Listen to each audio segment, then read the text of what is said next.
Hey, what's up mga kosa? Super Lake here. Long time no vlog. And wala rin tayong upload sa ating YouTube channel. Nagkaroon ng problema yung PC ko. Kaya ayun, kailangan ko mag-upgrade ng SSD. So ayan, gagamitin natin tong ating ADB 160.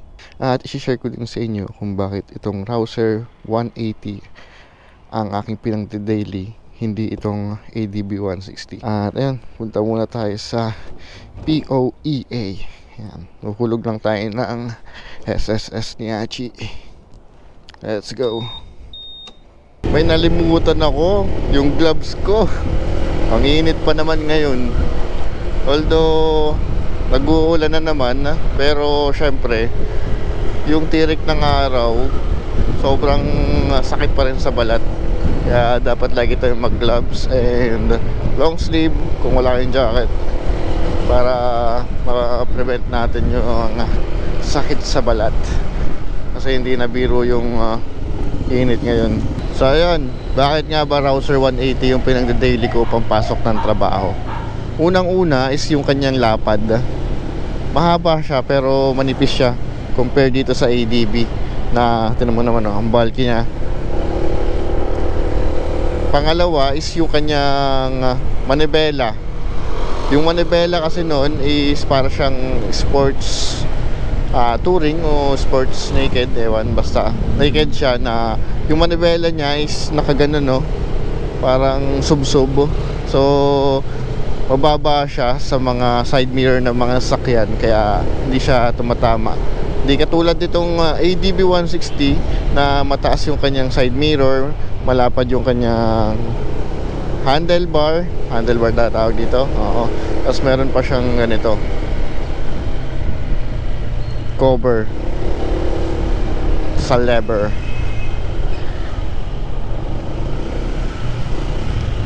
Kaya ayun, yun lagi yung aking ginagamit. Pero ito naman, ginagamit ko din naman talaga siya pampasok, kasi nga sobrang smooth ng takbo niya, relax. Di katulad naman sa Rouser na talagang mangalay, sakit sa likod. Yun lang naman yung downside sa Rouser, sakit sa likod. At pangatlo, mas matipid yung Rouser compare dito sa ADB. Kahit na mas malakas yung makina nun, I mean mas mataas yung displacement niya compare dito sa ADB, kasi yung Rouser 180 is 180cc and ito namang ADB ay 160cc. Pinagkaiba lang nila, kaya mas malakas sa gasto is naka ano na siya, 4 valve. Yung Rouser kasi 2 valve lang yun. Paras naman silang okay gamitin. Oh, wow, wow, wow, wow.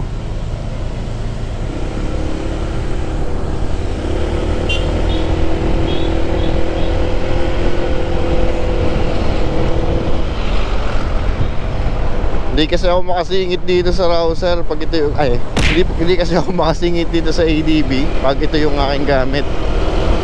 Makasingit ako basta yung medyo malawak-lawak, tsaka yung sa mga gilid-gilid, doon nakasingit ako sa Rouser kasi mataas yung clearance niya, yung ground clearance. Kasi pagka sumingit ka sa gutter, tapos ito gamit mo ADB or any scooter, sasabit yung ano mo, yung footboard sa gutter. Yung Rouser okay lang yan, taas. Kahit yung muffler ko hindi siya sumasabit, kahit yung center stand. Kaya okay siya pang barabalan na. Laban kahit saan yun eh. Pinambubundok ko pa yun. So ayan, yun lang naman yung reason ko kung bakit Rouser yung pinang-daily ko sa pagpasok. Nagamit ko lang to pag nilalabas ni Mami yung kanyang Fortuner. At ayun, tsaka ko lang siya nagagamit.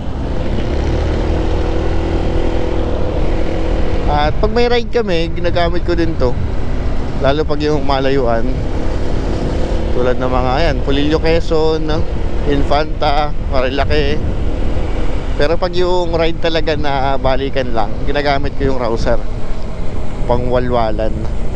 Hindi man siya ganun kalakas, pero may naman tambutyo. Alam mo yun, tunog 120 na, pero yung takbo mo nasa 70 pa lang. Tulad niya ng traffic. Tapos hindi pa alam kung saan pupunta ni Kuya. Liko mo na. Yan. Good.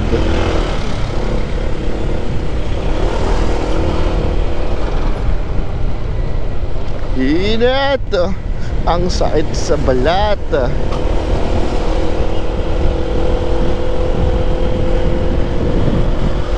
Dito tayo dumadaan ngayon sa East Ave. Di na ako nag-e-exit dito sa Quezon Ave kasi sarado yung Kamuning flyover. May ginagawa ata dun. Kaya laging traffic dito. Singit po. Ayan, tulad nito, alanganin ako dito kasi itong side mirror ng Vios, ayun o. Kung medyo dikit-dikit sila nyan, tatama na or hindi na ako makakasingit.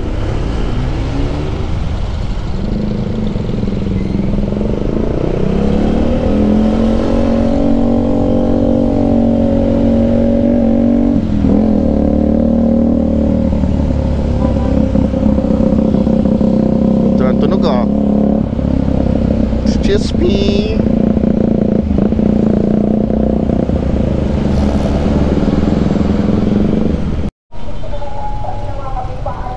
Kaya naman pala traffic eh.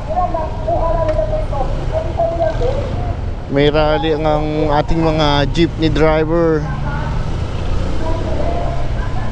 Kasi tatanggalan na daw ito ng prangkisa at papalitan na ng mga electric jeep from China. Bakit kaya naman talaga tatanggalin itong ating mga jeep, no? Ito na yung ating nakagisnan na 90s pa o 70s 80s jeep na yan eh. Kumbaga siya na yung pambansang sasakyan na.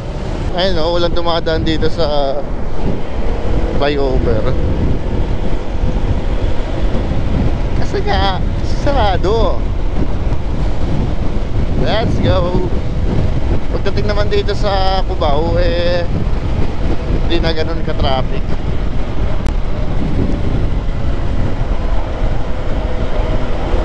Hindi katulad dati noon, last time na sobrang traffic lagi dito.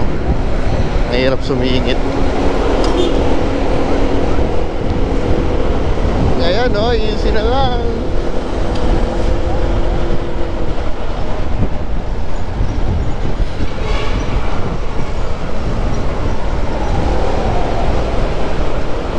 Ayun o, ang luwag o. Diba? Hindi ko rin alam kung bakit lumuwag dito.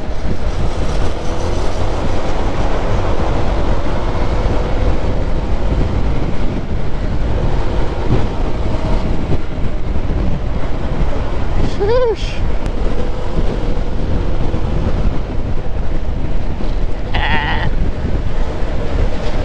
Lubak ka.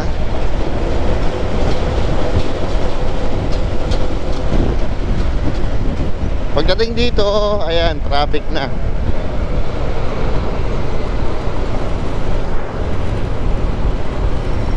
Siksikan na yan dyan. Pero at least, di ba, na-less yung traffic.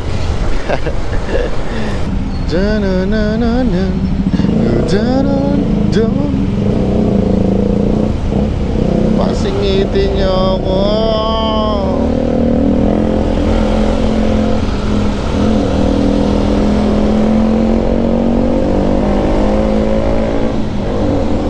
Pero pag matataas yung sasakyan tulad itong Ranger, Fortuner at ano ba, basta yung matataas, Raptor, eh nasa ilalim lang to nila, so pwede rin sumingit dun.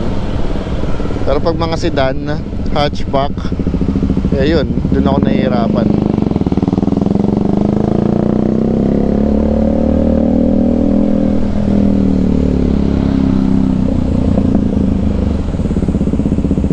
Mahirap nang makasagi, di ba? Babayad pa tayo. Ayun, dito na tayo sa Santolan Station, sa may Camp Crame. Lapit na rin tayo. Gaspolo. Nice.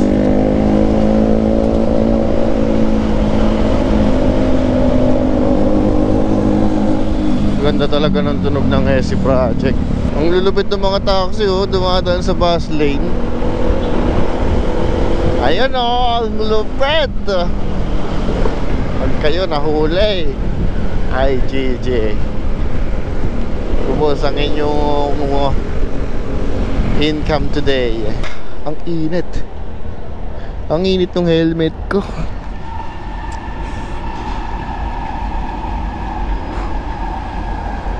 Alright, let's go. Alright mga kawasa, tapos na ang aking short vlog. Thank you for watching. Always ride safe and put God first. Ride safe mga kawasa. Peace out. Sheesh.